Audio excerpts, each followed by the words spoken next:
Doctor Aamir Liaquat حسین کی بیوہ دانیہ شاہ نے دوسری شادی کر لی ہے۔ بہت سارے لوگ پہلے یہ کہنے لگے کہ شاید انہوں نے اپنے وکیل کے ساتھ شادی کر لی ہے، لیکن دوستو ایسا نہیں ہے۔ دانیہ شاہ نے جس شخص کے ساتھ شادی کی ہے وہ ایک حکیم ہے دوستو۔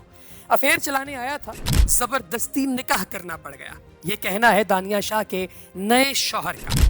پیارے دوستو، دانیہ شاہ کے دوسرے شوہر شہزاد لوہا پاڑ کی ایک ویڈیو سوشل میڈیا پر وائرل ہو رہی ہے، جس میں انہیں میڈیا سے گفتگو کرتے ہوئے دیکھا جا رہا ہے، اور وہ یہ کہہ رہے ہیں کہ انہوں نے دانیہ شاہ کو محبت کا پیغام کچھ عرصہ افیئر چلانے کی غرض سے بھیجا تھا، جو کہ ان کے گلے پڑ گیا۔ دانیہ شاہ کے دوسرے شوہر نے بتایا کہ وہ ایک حکیم ہے، اس کے لیے اپنی والدہ کی ادویات وغیرہ لینے کے حوالے سے دانیہ شاہ اس کے کلینک پر آیا کرتی تھیں۔ شہزاد کا کہنا تھا کہ والدہ کی دوائی ان سے لینے کے بعد دانیہ نے انہیں اپنے گھر آنے کی دعوت دی، مگر انہوں نے پہلے تو کئی بار انکار کیا، تاہم ایک دن وہ دانیہ کے گھر چلے ہی گئے، جہاں انہیں پسند کر بیٹھے۔ انہوں نے انکشاف کیا کہ ان کا دانیہ سے شادی کرنے کا کوئی ارادہ نہیں تھا، بلکہ ان کا ارادہ تو کچھ عرصہ افیئر چلانے کا تھا، لیکن وہ ان سے نکاح کرنے کی خواہش کرتی تھی۔ حکیم شہزاد نے مزید کہا کہ وہ بہت عرصے تک دانیہ کو مناتے رہے، لیکن دانیہ کی ایک ہی شرط تھی، جس کے بعد انہوں نے 3 شادیاں ہونے کے باوجود زبردستی دل پر پتھر رکھ کر دانیہ سے چوتھا نکاح کر لیا۔ اب یہاں پر غور طلب بات یہ ہے دوستو کہ دانیہ شاہ پر پچھلے کچھ عرصے میں عامر لیاقت حسین کی پہلی بیگم نے بھی کیس کیا ہوا تھا، یہ کہہ کر کہ انہوں نے یعنی دانیہ شاہ نے جو عامر لیاقت حسین کی ویڈیوز وائرل کی تھیں، اس کی وجہ سے ڈپریشن میں آ کے ڈاکٹر عامر لیاقت حسین جو ہیں انہوں نے اپنی جان لے لی، اور اس وجہ سے دانیہ شاہ کو انہوں نے جو ہے وہ اس سارے معاملے کا ذمہ دار ٹھہرایا تھا۔ ساتھ ہی ساتھ پاکستان کے ایک معروف یوٹیوبر یاسر شامی کو بھی اس کیس کے اندر طلب کیا گیا تھا، جس کا ابھی تک تاحال کوئی فائنل نتیجہ سامنے نہیں آیا۔ البتہ دانیہ شاہ نے 5 مئی 2024 کو وراثت میں حصے کے لیے ایک ایسا وکیل کروا لیا تھا جو بیوہ کی بھی طلاق کروا دے۔ پاکستان کے معروف ٹی وی میزبان اور سیاسی شخصیت عامر لیاقت حسین کی تیسری اہلیہ دانیہ شاہ نے ان کی وراثت میں اپنا حصہ حاصل کرنے کے لیے وکیل کی خدمات 2 کروڑ روپے کی اندر حاصل کر لی تھی۔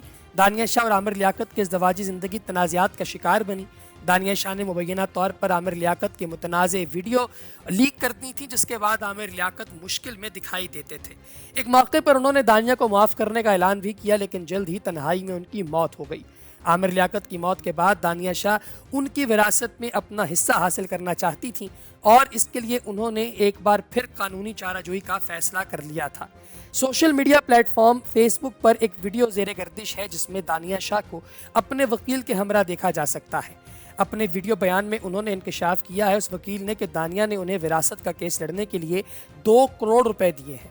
ویڈیو میں وکیل نے کہا کہ سب مجھ سے میرا ذریعہ معاش پوچھتے ہیں، تو آج میں بتا دیتا ہوں کہ میں اللہ کے بندوں کی مدد کرتا ہوں، جس کے صلے میں اللہ میری مدد کرتا ہے۔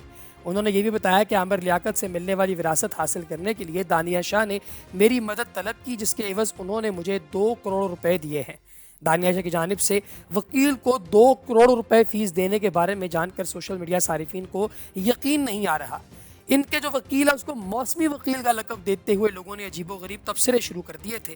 ایک صارف نے یہ بھی لکھا تھا کہ وراثت کا پروگرام ہے وہ تو بڑھ گیا ہے۔ لیکن دوستو، یہاں پر میں ایک خاص نقطہ جو ہے وہ پیش کرنا چاہتا ہوں۔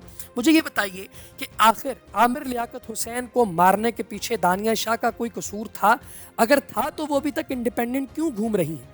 اور اگر عدالت نے یا پھر سیکیورٹی اداروں نے دانیہ شاہ کو کچھ نہیں کہا، اور یقینی طور پہ ان کی جو تاندے بانے ہیں وہ بھی کسی کے ساتھ جا کے نہیں مل رہے، تو اس کا مطلب تو پھر یہی ہوا کہ ڈاکٹر عامر لیاقت حسین کے قتل کے اندر دانیہ کا ڈائریکٹلی کوئی بھی کسی قسم کا جو ہے وہ کوئی ہاتھ نہیں تھا۔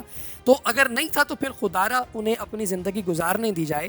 کسی شخص کو یہ اختیار نہیں ہے کہ وہ دانیہ شاہ کی زندگی پر کیچڑ اچھالتا رہے یا پھر ان کے بارے میں الٹی سیدھی باتیں کرتا رہے۔ خلق خدا کو دوستو آپ کو چاہیے کہ معاف کر دیں، کیونکہ خدا معاف کر دیتا ہے تو بندے کو بھی معاف کر دینا چاہیے۔